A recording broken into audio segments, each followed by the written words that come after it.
चलिए, तो आज का हमारा टॉपिक है टाइप्स ऑफ रिएजेंट्स। अगर आपको याद होगा, जब हमने ऑर्गेनिक केमिस्ट्री का बेसिक्स देखा था तो उसमें रिएजेंट का वर्ड हमने यूज़ किया था, है ना। और बेसिकली रिएजेंट क्या होते हैं? रिएक्टेंट होते हैं। देखो, दो टाइप के रिएक्टेंट हमने देखे थे। एक रिएक्टेंट होता था सबस्ट्रेट, एक रिएक्टेंट का नाम होता था रिएजेंट, है। तो रिएजेंट कुछ नहीं है, reagent is nothing but the reactant. इतना आपको ध्यान में रखना है, ठीक है। तो टाइप्स ऑफ रिएजेंट, ये हम लोग कह सकते हैं टाइप्स ऑफ रिएक्टेंट, ठीक है। जैसे फॉर एग्जांपल जो है, हमने उस टाइम पर भी जो एग्जांपल देखी थी, let's say CH4 plus Cl2, है ना, it will give CH3Cl plus HCl। तो उसमें जो क्लोरीन था वो रिएजेंट था, CH4 जो था वो सबस्ट्रेट था, है ना। लास्ट टू लास्ट लेक्चर के अंदर हमने वो चीज़ें देखी थी। अब जो रिएजेंट है या वी कैन से जो रिएक्टेंट है ना, वो दो टाइप के होते हैं। बहुत ध्यान से समझना, बहुत इंपॉर्टेंट टॉपिक है। उसमें सबसे पहली जो टाइप होती है उसे कहते हैं इलेक्ट्रोफाइल, है ना। एक होता है इलेक्ट्रोफाइल और दूसरा होता है न्यूक्लियोफाइल। बहुत ध्यान से समझिए। तो दो टाइप के रिएजेंट या दो टाइप के रिएक्टेंट हमारे पास हैं। First one is electrophile and second one is nucleophile. अब एक एक के बारे में डिटेल में देखेंगे। सबसे पहले इलेक्ट्रोफाइल, है ना, इसका मतलब समझो। इलेक्ट्रोफाइल बेसिकली दो वर्ड से मिलकर बना, एक होता है इलेक्ट्रो, दूसरा होता है फाइल। इलेक्ट्रो का मतलब होता है इलेक्ट्रॉन, है ना। इलेक्ट्रो कहाँ से आया है? इलेक्ट्रो आया है इलेक्ट्रॉन से, ठीक है। और फाइल, बेसिकली फाइल एक ग्रीक वर्ड है जिसका मतलब होता है अट्रैक्शन, ठीक है। जिसका मतलब क्या होता है? फाइल या फिलिक, है ना। जैसे इलेक्ट्रोफिलिक बोलो या इलेक्ट्रोफाइल बोलो, उसका मतलब होता है अट्रैक्शन। इसका मतलब इलेक्ट्रोफाइल जो हैं वो अट्रैक्ट होते हैं टुवर्ड्स इलेक्ट्रॉन। बहुत ध्यान से समझिए। इलेक्ट्रोफाइल का मतलब होगा इलेक्ट्रॉन अट्रैक्टिव। इलेक्ट्रॉन अट्रैक्टिव या इलेक्ट्रोफाइल आर दोज सब्सटेंसेस और दोज स्पेसीज और दोज कंपाउंड्स और atoms which will attract electrons towards itself, ठीक है। Which will attract electrons towards itself मतलब क्या होगा? इलेक्ट्रोफाइल, बहुत ध्यान से समझो। इलेक्ट्रोफाइल मतलब क्या? इलेक्ट्रॉन को अट्रैक्ट करेगा, ठीक है। इलेक्ट्रॉन को जो है अपनी तरफ क्या करेगा? खींचेगा। So those substances which attract electrons towards itself they are और themselves they are called as electrophile. अब एक बात बताइए, बहुत एकदम सिंपल सी चीज़ है। इलेक्ट्रॉन के ऊपर चार्ज कौन सा होता है? इलेक्ट्रॉन के ऊपर होता है निगेटिव चार्ज, ठीक है। तो अगर कोई सब्सटेंस इलेक्ट्रॉन को अपनी तरफ खींच रहा है, बहुत ध्यान से समझना, अगर कोई सब्सटेंस इलेक्ट्रॉन को अपनी तरफ खींच रहा है, अच्छा इलेक्ट्रॉन, उससे पहले ये भी समझो कि इलेक्ट्रॉन को अपनी तरफ जो खींचेगा, क्या मतलब है? उसके पास इलेक्ट्रॉन की कमी है, जब भी तो अपनी तरफ इलेक्ट्रॉन खींच रहा है ना। तो देखो, इलेक्ट्रोफाइल जो होते हैं ना, they are electron seeking species. Seek करना मतलब चाहना, है ना। चाहना या उसको मतलब एक्सेप्ट करने की जो एबिलिटी है वो होना, that is called as electron seeking. तो जो भी सब्सटेंस इलेक्ट्रॉन को अपनी तरफ खींच रहा है, अट्रैक्ट कर रहा है, तो बेसिकली इलेक्ट्रॉन को क्या कर रहा है? एक्सेप्ट कर रहा है। ये बात तो कंफर्म है कि इलेक्ट्रोफाइल क्या करते हैं? इलेक्ट्रोफाइल इलेक्ट्रॉन को अपनी तरफ अट्रैक्ट करते हैं, या जहाँ पर भी इलेक्ट्रॉन होगा वहाँ पर जाते हैं, है ना। क्यों जाते हैं? इसलिए कि they are called as electrophile, they are electron attractive species. जहाँ पर भी इलेक्ट्रॉन मिलेगा, जहाँ पर भी इलेक्ट्रॉन दिखेगा, वहाँ पर क्या करेंगे? वो जाएंगे। So they are electron seeking species. पहली बात तो ये हो गई कि उनको इलेक्ट्रॉन चाहिए, है ना। इलेक्ट्रोफाइल एकदम सिंपल से वर्ड में अगर मैं बोलूँ तो इलेक्ट्रोफाइल ऐसे सब्सटेंस होते हैं जिनको इलेक्ट्रॉन चाहिए होता है ना। They want electrons. उसकी वजह से वो क्या करते हैं? इलेक्ट्रॉन को एक्सेप्ट करते हैं। अच्छा, किसी को इलेक्ट्रॉन चाहिए तो इलेक्ट्रॉन तो एक्सेप्ट ही करेगा ना, डोनेट तो नहीं करेगा। So they are electron accepting species. ये बात समझ में आई। थर्ड चीज, दे हैव इलेक्ट्रॉन डिफिशियंसी, है ना। Electron deficient species. डिफिशियंसी समझता है? डिफिशियंसी कहते हैं कमी को, है ना, जिसके अंदर लैक होता है, मतलब कमी होती है। अब खुद ही सोचिए, जिसके पास इलेक्ट्रॉन की कमी होगी, जिसके पास इलेक्ट्रॉन की डिफिशियंसी होगी, वही तो इलेक्ट्रॉन को अपनी तरफ अट्रैक्ट करेगा ना। आती है ना बात समझ में? इलेक्ट्रॉन की डिफिशियंसी होगी तो इलेक्ट्रॉन को क्या करेगा? अट्रैक्ट करेगा। अच्छा, अगर इलेक्ट्रॉन की डिफिशियंसी नहीं होती तो इलेक्ट्रॉन को अपनी तरफ अट्रैक्ट करने की ज़रूरत थी क्या? इलेक्ट्रॉन नहीं चाहिए, इलेक्ट्रॉन की डिफिशियंसी नहीं है तो अट्रैक्ट नहीं करेगा। तो ऐसे सब्सटेंस जिनमें इलेक्ट्रॉन की कमी हो, जिनमें इलेक्ट्रॉन की डिफिशियंसी हो, वो सब्सटेंस हम लोग किसको कहेंगे? इलेक्ट्रोफाइल कहेंगे। आती है बात समझते हो? दो तीन चीज़ें आपको ध्यान में रखना है कि electrophiles are electron seeking species. पहली चीज़ तो ये, they accept electron from another substances, है ना। फॉर एग्जांपल, अगर ये रिएजेंट की बात कर रहा हूँ तो दूसरा रिएक्टेंट क्या होगा हमारा? सबस्ट्रेट होगा, सबस्ट्रेट से क्या करेंगे, इलेक्ट्रॉन को एक्सेप्ट करेंगे। अच्छा, इलेक्ट्रॉन एक्सेप्ट क्यों कर रहे हैं? सबसे मेन रीज़न ये है कि उनके अंदर इलेक्ट्रॉन की डिफिशियंसी है ना, उनके अंदर इलेक्ट्रॉन की कमी है। They have lack of electrons in them, that's why they accepts electron from another substance. आगे बात समझ में? अच्छा, आप खुद ही दिमाग लगाइए कि इलेक्ट्रॉन की तरफ अट्रैक्ट कौन होगा या इलेक्ट्रॉन के तरफ जाएगा कौन। तो जैसे मैंने स्टार्ट किया कि इलेक्ट्रॉन के ऊपर चार्ज कौन सा होता है, इलेक्ट्रॉन के ऊपर चार्ज होता है माइनस। अब माइनस चार्ज की तरफ कौन अट्रैक्ट होगा? ऐसा सब्सटेंस अट्रैक्ट होगा जिस पर प्लस चार्ज हो, यस और नो, क्योंकि अपोजिट चार्जेस क्या होते हैं, आपस में एक दूसरे को अट्रैक्ट करते हैं। तो अब ये देखिए इलेक्ट्रोफाइल किसकी तरफ जा रहा है, इलेक्ट्रॉन की तरफ जा रहा है, इलेक्ट्रॉन की तरफ अट्रैक्ट हो रहा है और इलेक्ट्रॉन पर होता है निगेटिव चार्ज। ठीक है, तो इलेक्ट्रोफाइल के ऊपर अल्टीमेटली कौन सा चार्ज आना चाहिए? पहली कंडीशन कि वो पॉजिटिव चार्ज होना चाहिए। तो देखिए इलेक्ट्रोफाइल क्या होंगे, सबसे पहले दे में भी पॉजिटिवली चार्ज स्पेसीज, सबसे पहली बात है ना। इस वजह से हम लोग जनरली इलेक्ट्रोफाइल को जनरली ई और उसके ऊपर ऐसा प्लस का साइन लगा कर लिखते हैं। देखो ये सिंबल होता है, ई फॉर इलेक्ट्रोफाइल और प्लस का चार्ज इसलिए लगाया कि ये पॉजिटिवली चार्ज है। अब खुद ही सोचिए ना कि अगर एक सब्सटेंस है जो पॉजिटिवली चार्ज है, उसको कौन सा चार्ज चाहिए, निगेटिव चार्ज चाहिए, और निगेटिव चार्ज हमको किस फॉर्म में मिलता है, इलेक्ट्रॉन के फॉर्म में। तो इसका मतलब इसको जहाँ कहीं भी इलेक्ट्रॉन मिलेगा वहाँ से वो क्या होगा, इलेक्ट्रॉन को एक्सेप्ट करेगा। अब देखिए वापस से सारी डेफिनेशन देखते हैं या वापस से सारे पॉइंट देखते हैं। अब हमने बोला कि इलेक्ट्रोफाइल है ना पॉजिटिवली चार्ज स्पेसीज होता है। तो अब अगर पॉजिटिवली चार्ज है तो इसके अंदर किस चीज़ की कमी आई कि पॉजिटिवली चार्ज बना? खुद एकदम सिंपल सी चीज़ है, केमिस्ट्री के अंदर हम लोग जो चार्ज के बारे में पढ़ते हैं वो चार्ज हमेशा किसकी वजह से क्रिएट होता है, इलेक्ट्रॉन की वजह से। अगर कोई सब्सटेंस है न्यूट्रल है ना, किसी न्यूट्रल एलिमेंट के अंदर से अगर इलेक्ट्रॉन्स निकल गए, उसने इलेक्ट्रॉन लॉस कर दिया, तो उसके ऊपर कौन सा चार्ज बनेगा, उसके ऊपर पॉजिटिव चार्ज बनेगा। और कोई एलिमेंट है जिसने बाहर से एक्स्ट्रा इलेक्ट्रॉन को गेन कर लिया, उसके ऊपर कौन सा चार्ज बनेगा, उसके ऊपर निगेटिव चार्ज बनेगा। तो पॉजिटिव चार्ज और निगेटिव चार्ज हमेशा कैसे आता है, लॉस और गेन ऑफ इलेक्ट्रॉन की वजह से। तो अब देखिए ये सब्सटेंस है, इसके ऊपर पॉजिटिव चार्ज है, इसने क्या लॉस किया, इसने इलेक्ट्रॉन लॉस किया, इलेक्ट्रॉन लॉस किया, जब भी तो इसके ऊपर पॉजिटिव चार्ज आया। अब पॉजिटिव चार्ज आया तो अब वो किसको चाहेगा, वो तो इलेक्ट्रॉन को ही चाहेगा ना, क्योंकि ये इसको अपने आप को क्या बनाना है, न्यूट्रल बनाना है। चार्ज का लगना कोई अच्छी बात तो है नहीं, तो ये क्या करेगा, अपने आप को न्यूट्रल बनाने के लिए इलेक्ट्रॉन को अपनी तरफ अट्रैक्ट करेगा, या जहाँ पर इलेक्ट्रॉन होगा वहाँ पर चला जाएगा। तो पहली definition, they are electron seeking species, आती है बात समझ में। दूसरी डेफिनेशन, दे एक्सेप्ट्स इलेक्ट्रॉन, यही बात हो गई, पॉजिटिवली चार्ज है, न्यूट्रल बनाने के लिए क्या करना पड़ेगा, इसे न्यूट्रल बनने के लिए इसको इलेक्ट्रॉन को एक्सेप्ट करना पड़ेगा। तो दूसरा पॉइंट भी हमने समझ गया कि they accepts electron. Third, they are electron deficient species. अब खुद ही सोचिए ना, पॉजिटिव चार्ज कब बना, positive charge loss of electron की वजह से बना, और इलेक्ट्रॉन लॉस किया उसने तो डिफिशियंसी हुई नहीं हुई, है ना। अगर कोई चीज़ लॉस हो जाए, फॉर एग्जांपल है ना, कुछ जेब में पैसे पड़े हैं हमारे पास और वो पैसे लॉस हो जाए, गुम हो जाए, तो हमारे पास पैसे की तो कमी हो गई ना, रुपयों की कमी हो गई। तो इसने भी क्या किया, अपने अंदर से इलेक्ट्रॉन को लॉस किया, जिसकी वजह से इसके अंदर इलेक्ट्रॉन की डिफिशियंसी आ गई। So they are electron deficient species. तो अब ये 3 पॉइंट इसको ध्यान में रखकर पढ़ो तो आपको समझ में आ जाएगा। आती है बात समझ में। तो electrophile for example Br+, bromine के ऊपर कौन सा चार्ज है, पॉजिटिव चार्ज है, वो कौन सा चार्ज ढूंढ रहा है, वो निगेटिव चार्ज ढूंढ रहा है। और निगेटिव चार्ज किस फॉर्म में मिलेगा, निगेटिव चार्ज हमको इलेक्ट्रॉन के फॉर्म में मिलेगा। तो Br+ को जहाँ पर भी इलेक्ट्रॉन मिलेगा वो फ़ौरन इलेक्ट्रॉन की तरफ अट्रैक्ट होगा और इलेक्ट्रॉन को जाकर उसके साथ जाकर इलेक्ट्रॉन को एक्सेप्ट करेगा। That's why Br+ is called as electrophile, और we can say it is electron attractive species. आती है बात समझ में, यहाँ तक हुआ। चलिए नेक्स्ट। अब कभी कभी क्या होता है, हर बार ज़रूरी नहीं कि हमारा जो इलेक्ट्रोफाइल है वो पॉजिटिवली चार्ज ही हो, कभी कभी इलेक्ट्रोफाइल होते हैं न्यूट्रल स्पेसीज, है ना। न्यूट्रल स्पेसीज भी कभी कभी इलेक्ट्रोफाइल होते हैं, ज़रूरी नहीं कि हर मर्तबा पॉजिटिवली चार्ज। ज़्यादातर केस में तो अपने को यही मिलेगा, जो पॉजिटिवली चार्ज स्पेसीज होती हैं वो एक्ट करती हैं एज अ इलेक्ट्रोफाइल। बट कभी कभी हमारे पास जो इलेक्ट्रोफाइल होते हैं दे आर न्यूट्रल स्पेसीज, है ना, उनके ऊपर कोई चार्ज नहीं होता, ना पॉजिटिव चार्ज होगा ना निगेटिव चार्ज होगा, न्यूट्रल स्पेसीज होंगे।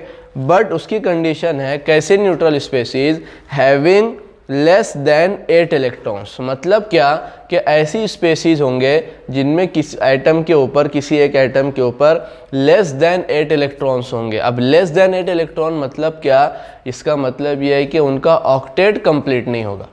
आती है बात समझ में? उनका जो ऑक्टेट है वो इनकम्प्लीट होगा। और अगर आपको याद हो, है ना, केमिकल बॉन्डिंग वगैरह में भी ये चीज़ें आती हैं कि कोई भी सब्सटेंस अपने या कोई भी एलिमेंट अपने वैलेंस शेल के अंदर 8 इलेक्ट्रॉन्स को कंप्लीट करना चाहते हैं। यस और नो, उसी को क्या कहते हैं, ऑक्टेट रूल। जब तक 8 इलेक्ट्रॉन्स कंप्लीट नहीं होगा, जब तक क्या होगा, वो स्टेबल नहीं होगा।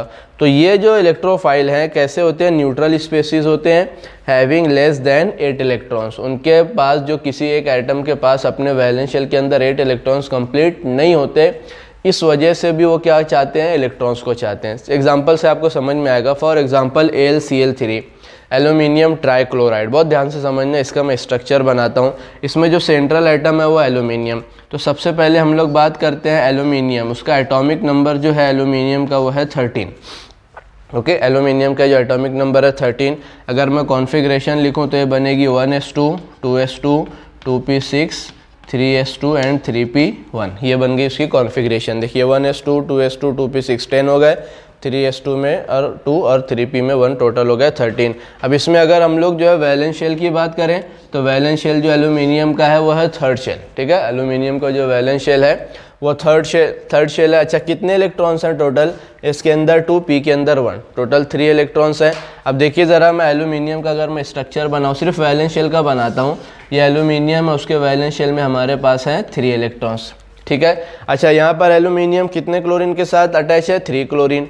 अब हमको पता है 3 बॉन्ड बनाएगा तो एक बॉन्ड के लिए एक इलेक्ट्रॉन यूज़ होता है। तो देखिए एल्यूमिनियम ने यहाँ पर एक क्लोरीन के साथ एक बॉन्ड बनाया, दूसरी क्लोरीन के साथ दूसरा बॉन्ड बनाया, और थर्ड क्लोरीन के साथ उसने बनाया थर्ड बॉन्ड। अब ज़रा चेक करिए कि एल्यूमिनियम के पास वैलेंस शेल में 3 इलेक्ट्रॉन्स थे, उसने 3 क्लोरीन यूज़ करके 3 बॉन्ड बना लिया। अब ज़रा देखिए तो ज़रा एल्यूमिनियम के पास अब टोटल कितने इलेक्ट्रॉन्स हैं। देखिए हर बॉन्ड के दोनों इलेक्ट्रॉन काउंट होते हैं, तो यहाँ से देखिए 1 2, यहाँ से 3 4, यहाँ से 5 6। तो एल्यूमिनियम के पास यहाँ पर टोटल हो गए 6 इलेक्ट्रॉन्स। ठीक है, एल्यूमिनियम के वैलेंस शेल के अंदर अभी टोटल हो गए 6 इलेक्ट्रॉन्स। अच्छा, उसके वैलेंस शेल के जितने इलेक्ट्रॉन्स थे 3 इलेक्ट्रॉन, वो सब के सब बॉन्डिंग में यूज़ हो गए ना। अब एल्यूमिनियम और कोई बॉन्ड बना सकता है क्या? नहीं बना सकता। मतलब और एक्स्ट्रा इलेक्ट्रॉन शेयर हो सकते हैं क्या? नहीं हो सकते। तो फाइनली हमको ये मिला कि एल्यूमिनियम के वैलेंस शेल में जितने भी इलेक्ट्रॉन्स थे उन सारे इलेक्ट्रॉन्स से एल्यूमिनियम ने बॉन्ड बनाया। उसके बाद भी उसके वैलेंस शेल में कितने इलेक्ट्रॉन्स हैं? 6 इलेक्ट्रॉन्स। अच्छा, अब एक बात बताइए, अगर 6 इलेक्ट्रॉन्स हैं तो इसका ऑक्टेट कंप्लीट हुआ? नहीं, अभी भी कितने इलेक्ट्रॉन की ज़रूरत है? अभी भी इसको 2 इलेक्ट्रॉन बाकी हैं। तो अब एल्यूमिनियम देखो, even though this is a neutral specie, ये एक न्यूट्रल स्पेसी है, but still it requires 2 electrons for completion of its octet. आई बात समझ में? इसका जो ऑक्टेट इसको कंप्लीट करना है उसके लिए अभी भी इसको कितने इलेक्ट्रॉन की ज़रूरत है? 2 इलेक्ट्रॉन। अब खुद ही दिमाग लगाइए, अब खुद से तो बॉन्ड बना नहीं सकता है ना, इलेक्ट्रॉन किसी के साथ शेयर कर नहीं सकता, क्योंकि तीनों के तीनों इलेक्ट्रॉन उसके क्या हो चुके हैं? यूज़ हो चुके हैं। तो अब एल्यूमिनियम क्या चाहेगा कि जहाँ से भी 2 इलेक्ट्रॉन मिले वो फ़ौरन उनको क्या करेगा? एक्सेप्ट करेगा। यस और नो? क्योंकि अब देखिए इसके पास शेयर करने के लिए कुछ नहीं बचा। अब इसके पास सिर्फ एक ही रास्ता है कि उसको अगर अपना ऑक्टेट कंप्लीट करना है तो जहाँ से भी 2 इलेक्ट्रॉन मिले, फॉर एग्जांपल किसी ने यहाँ से 2 इलेक्ट्रॉन दिया तो ये एल्यूमिनियम क्या करेगा? इनको सिर्फ और सिर्फ एक्सेप्ट कर लेगा। और अगर इलेक्ट्रॉन एक्सेप्ट कर रहा है तो कौन सी स्पेसी हो गई? वो इलेक्ट्रोफाइल हो गए। आती है बात समझ में? तो this is called as electrophile. तो या तो वो पॉजिटिवली चार्ज होंगे, इसमें तो कोई इशू नहीं, या तो वो न्यूट्रल स्पेसीज होंगे जिनके पास लेस देन 8 इलेक्ट्रॉन्स होंगे वैलेंस शेल में।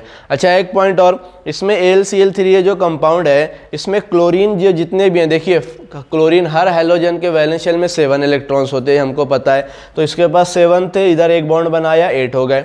इसके पास 7 थे, इधर से एक बॉन्ड बनाया 8 हो गए। इसके पास 7 थे, इधर से एक बॉन्ड बनाया 8 हो गए। तो तीनों के तीनों क्लोरीन का ऑक्टेट कंप्लीट है, तो वो एज ए इलेक्ट्रोफाइल काम करेंगे क्या? नहीं। तो ये पूरा मॉलिक्यूल इलेक्ट्रोफाइल के जैसा काम नहीं कर रहा है। इस पूरे मॉलिक्यूल में सिर्फ एल्यूमिनियम एक ऐसा है जिसके वैलेंस शेल में लेस देन 8 इलेक्ट्रॉन्स हैं, तो वो काम कर रहा है as a electrophile.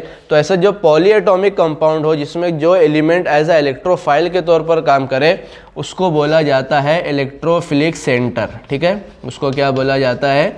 Electrophilic centre. आगे बात समझ में। तो एल्यूमिनियम यहाँ पर कैसा इलेक्ट्रोफिलिक सेंटर है और AlCl3 पूरा के पूरा काम कर रहा है एज अ इलेक्ट्रोफाइल। आया समझ में सबको।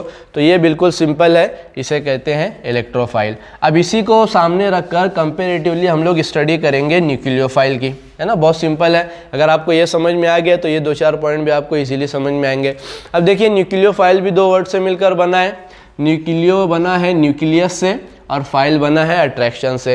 अब हम सबको पता है कि न्यूक्लियस के अंदर कौन सा चार्ज होता है, न्यूक्लियस के अंदर पॉजिटिव चार्ज होता है ना। इलेक्ट्रॉन बाहर होते हैं उन पर निगेटिव चार्ज होता है और जो न्यूक्लियस होता है उसके ऊपर पॉजिटिवली चार्ज होता है।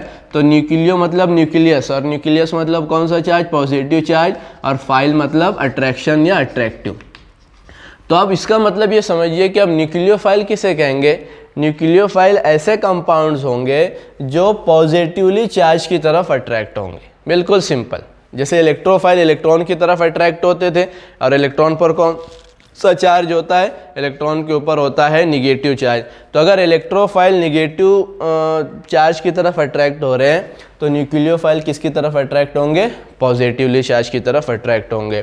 अब खुद ही दिमाग लगाइए कि अगर जो है वो पॉजिटिवली चार्ज की तरफ अट्रैक्ट होंगे तो उनके ऊपर कौन सा चार्ज होगा, उनके ऊपर निगेटिव चार्ज होना चाहिए। तो देखिए ज़रा यहाँ पर, they are negatively charge species. बहुत सिंपल है ना कि अगर एक सामने एक पॉजिटिवली चार्ज सब्सटेंस रखा है और उसकी तरफ एक दूसरा सब्सटेंस उससे जाकर अट्रैक्ट हो रहा है, तो ये सब्सटेंस के ऊपर अल्टीमेटली कौन सा चार्ज होना चाहिए, इसके ऊपर होना चाहिए निगेटिव चार्ज। क्यों निगेटिव चार्ज होगा, जब भी तो पॉजिटिव से अट्रैक्ट होगा, क्योंकि अपोजिट चार्जेस आपस में क्या होते हैं, अट्रैक्ट होते हैं। तो इसी वजह से हमारा जो न्यूक्लियोफाइल है बेसिकली उसको लिखा जाता है NU और यहाँ पर लिखा जाता है minus. Generally NU for nucleophile और उसके लिए लिखा जाता है माइनस। तो nucleophile are the negatively charge species के निगेटिव चार्ज होगा जब भी तो पॉजिटिव चार्ज की तरफ अट्रैक्ट होगा। आती है बात समझ में। अच्छा अब क्या होगा, बेसिकली इनके पास अब निगेटिव चार्ज क्यों आया, निगेटिव चार्ज क्यों आया, इसलिए कि इन्होंने इलेक्ट्रॉन को एक्सेप्ट किया। यस और नो, कभी भी इलेक्ट्रॉन किसी भी सब्सटेंस के ऊपर आएगा तो इलेक्ट्रॉन के ऊपर चार्ज होता है माइनस, तो खुद पर आएगा तो माइनस चार्ज बढ़कर आएगा ना। तो निगेटिव चार्ज इनके ऊपर इसलिए आया कि उनके पास जो है ना इलेक्ट्रॉन की क्वांटिटी ज़्यादा है। इसका मतलब they are electron rich species. आती है बात समझ में, they are electron rich species. और अगर इलेक्ट्रॉन रिच है तो इलेक्ट्रॉन को क्या करेंगे, डोनेट करेंगे। सिंपल सी चीज़ है, कोई रिच होगा है ना, कोई पैसे के हिसाब से रिच है तो वो क्या करेगा, पैसे डोनेट कर सकता है ना। तो ये इलेक्ट्रॉन के हिसाब से अगर रिच स्पेसीज हैं तो ये इलेक्ट्रॉन को क्या करते हैं, डोनेट करते हैं। देखो बिल्कुल कंपेरेटिवली स्टडी बिल्कुल एक दूसरे का अपोजिट है। इलेक्ट्रोफाइल क्या करते हैं, इलेक्ट्रॉन को एक्सेप्ट करते हैं और न्यूक्लियोफाइल क्या करते हैं, इलेक्ट्रॉन को डोनेट करते हैं। इलेक्ट्रोफाइल इलेक्ट्रॉन डिफिशिएंट स्पेसीज होती हैं, इलेक्ट्रॉन की कमी थी जब भी तो इलेक्ट्रॉन को क्या किया, एक्सेप्ट किया। But nucleophile electron rich species हैं, इनके पास इलेक्ट्रॉन की ज़्यादती है, इलेक्ट्रॉन ज़्यादा क्वांटिटी में है, जब जाकर वो इलेक्ट्रॉन को क्या करेंगे, डोनेट करेंगे। बात समझ में आती है। तो बिल्कुल सिंपल है, न्यूक्लियोफाइल निगेटिवली चार्ज स्पेसीज है ना। For example OH minus, OH के ऊपर कौन सा चार्ज है, माइनस। अब ये माइनस है, ये क्या करना चाहता है, अपने आप को न्यूट्रल करना चाहता है। तो अगर इसको अपने आप को न्यूट्रल करना है तो क्या करना पड़ेगा, निगेटिव चार्ज कम करना पड़ेगा ना। निगेटिव चार्ज कम करना पड़ेगा मतलब क्या, इलेक्ट्रॉन को डोनेट करना पड़ेगा।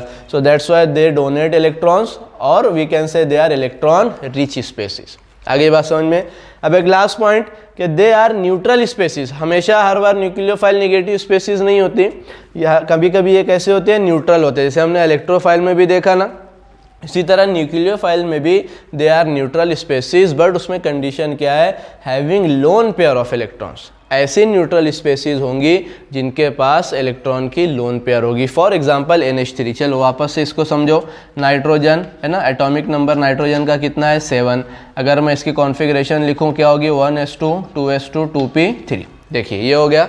अब बताइए तो ज़रा वैलेंस शेल में नाइट्रोजन के कितने इलेक्ट्रॉन्स है, वैलेंस शेल सेकंड शेल है और 2 + 3 टोटल 5 हैं। तो चलिए यहाँ पर मैं बनाता हूँ नाइट्रोजन, ठीक है, इसके वैलेंस शेल में मैं बनाता हूँ 5 इलेक्ट्रॉन, 1 2 3 4 5 इलेक्ट्रॉन्स हो गए।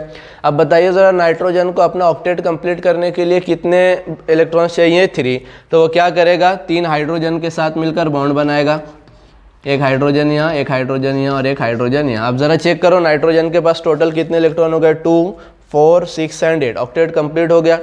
अब ऑक्टेट कंप्लीट हो गया, लेकिन उसमें ऑक्टेट को कंप्लीट करने के लिए नाइट्रोजन के जो 5 वैलेंस इलेक्ट्रॉन्स थे, आउट ऑफ 5 सिर्फ 3 ने क्या किया, बॉन्डिंग में पार्टिसिपेट किया, यस और नो। अच्छा, ये जो 2 इलेक्ट्रॉन्स हैं ये किसी बॉन्डिंग में पार्टिसिपेट कर रहे हैं क्या? नहीं कर रहे हैं। इसका मतलब इनको क्या कहा जाएगा, लोन पेयर ऑफ इलेक्ट्रॉन्स। हमको पता ही है लोन पेयर ऑफ इलेक्ट्रॉन किसे कहते हैं, वैलेंस शेल के ऐसे इलेक्ट्रॉन्स जो किसी बॉन्डिंग में पार्टिसिपेट नहीं करते। अब एक बात बताइए ज़रा कि ये जो इलेक्ट्रॉन की लोन पेयर है, ये ऑक्टेट कंप्लीट करने में इसका कोई काम नहीं था, क्योंकि इन्हीं 3 इलेक्ट्रॉन से इसका ऑक्टेट क्या हो गया, कंप्लीट हो गया।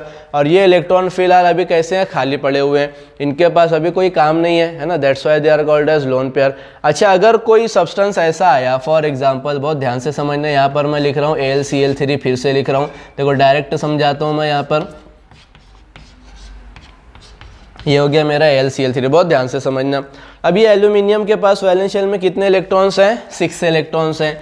इसको क्या चाहिए, इलेक्ट्रॉन की पेयर चाहिए ना, अपना ऑक्टेट कंप्लीट करने के लिए 2 इलेक्ट्रॉन चाहिए। अच्छा, अब ये नाइट्रोजन के पास क्या है, यहाँ पर भी 2 इलेक्ट्रॉन बचे हुए हैं। अब ये क्या कर सकता है, इसको डोनेट कर सकता है। तो नाइट्रोजन क्या करेगा, अपने इलेक्ट्रॉन की पेयर किसको डोनेट करेगा, AlCl3 को। अब बहुत ध्यान से देखिए, ये जो 2 इलेक्ट्रॉन की पेयर नाइट्रोजन ने डोनेट की है, इसके पास भी रहेगी और इसके पास भी रहेगी।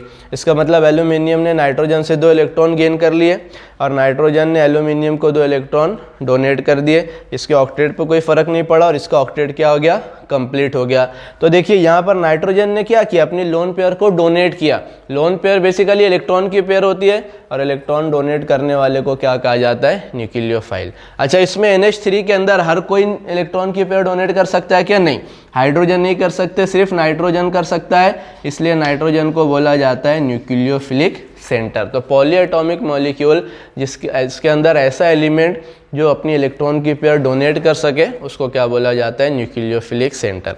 तो याद रखना, न्यूक्लियोफाइल या तो निगेटिवली चार्ज स्पेसीज हो सकते हैं या ऐसे न्यूट्रल स्पेसीज होंगे जिनमें किसी एक एलिमेंट के ऊपर लोन पेयर ऑफ इलेक्ट्रॉन होगी। और लोन पेयर ऑफ इलेक्ट्रॉन कोई भी एटम क्या कर सकता है, डोनेट करके। ये कौन सा बॉन्ड है, इसको बोला जाता है कोऑर्डिनेट बॉन्ड। इसमें जो दोनों इलेक्ट्रॉन है वो किसके हैं, नाइट्रोजन के हैं, और एक्सेप्ट किसने किया, एल्यूमिनियम ने। तो देखिए ये हो गया हमारा न्यूक्लियोफाइल, ये हो गया हमारा इलेक्ट्रोफाइल। आती है बात समझ में? So this is all about, ये हो गया इलेक्ट्रोफिलिक सेंटर, इसको बोलेंगे हम लोग इलेक्ट्रोफिलिक सेंटर। तो this is all about electrophile and nucleophile. आया समझ में? तो इसका स्क्रीनशॉट ले लीजिए। अब नेक्स्ट लेक्चर के अंदर हम लोग अगले टॉपिक की तरफ चलेंगे। Thank you.